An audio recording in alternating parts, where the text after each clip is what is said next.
যখন রাতে বসে বন্ধু বাজাও বাঁশি, রান্না বাড়া রেখে আমি কেমন করে আসি।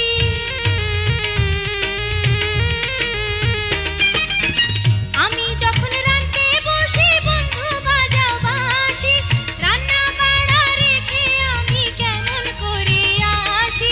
দাদারে দাদিরে আমি কি দিয়ে বোঝাই, শঙ্খের কলসি নিয়ে আমি প্রেম যমুনায় যাই। আর বেদের মেয়ে জ্যোৎস্না আমায় কথা দিয়েছে, আসি আসি বলে জ্যোৎস্না ফাঁকি দিয়েছে।